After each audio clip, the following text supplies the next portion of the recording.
a too large yo-yo collection.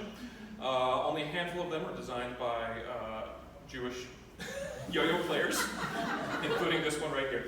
So this is my G2 Wolf. Okay, so here's what we're going to do. I'm going to tell you a little bit of a fable that sort of sets the stage for this book, Sweep, and I'm going to use this yo-yo as a visual aid. And the fable, the story, is called The Tale of the Girl and Her Sweep. I get nervous every time I do this.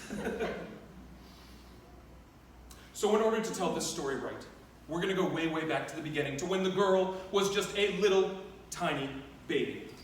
And even as a baby, her life was different than yours and mine, because most of us, it's all the same thing, right?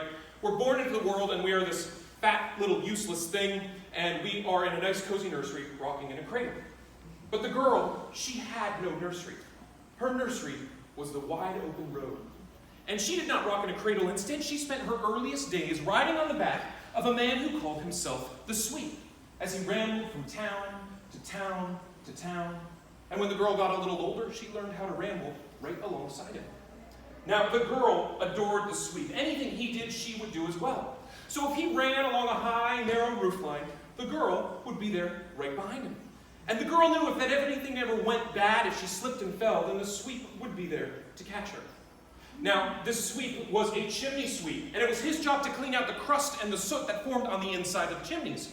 And so every single morning, they would arrive to a new town, and they would jump from rooftop to rooftop to rooftop, singing in loud, clear voices, with brush and pail and soot and song. A sweep brings luck all season long. Now, the song was not particularly special, and their voices were not particularly sweet, but somehow the people walking in the streets below couldn't help but stop what they were doing and look up and listen and see the world just a little bit differently. And every once in a while they sang, they would get hired to clean out a chimney.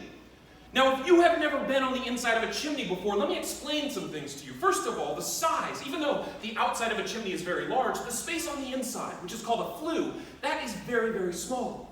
Far too small for most adults to fit through. But not the Sweep. See, the Sweep was impossibly thin and impossibly clever, and he could wriggle on through there just like magic. And the girl would follow behind, and they would clean out these chimneys together. Now, chimneys in these days were not always straight up and down affairs. They would actually switch from room to room, and you could actually enter a chimney in one end of the house and end up in an entirely different house altogether. And sometimes the girl would get turned around and lost and become frightened, but she knew all she had to do was listen for the Sweep's voice, and the way would become clear. So the chimney sweep and the girl would clean out this chimney. They'd get paid. They would go to the owners and tell them to burn an extra hot fire all night long for good luck. And they would watch as the smoke would curl up, up, up into the sky, and then they would wait as the sun sank down, down, down below the horizon. And when darkness had fallen and the owners were asleep, the girl and her Sweep would return to that same house. And the girl would climb up to the rooftop, and she would throw down a rope for the Sweep to follow after. And then they would make their beds up on that rooftop with their backs resting against that warm chimney stack. And they would lie there together, watching as the stars twinkled and shone high above all of the rooftops and steeples. And as they lay there, the Sweep would sing their special lullaby. With brush and pail and soot and song, a Sweep brings luck all season long. And the girl would drift to sleep, safe in the knowledge that this was her life. Day after day, year after year, through rain and snow and sleet and sun, that no matter what happened, she would always have her Sweep.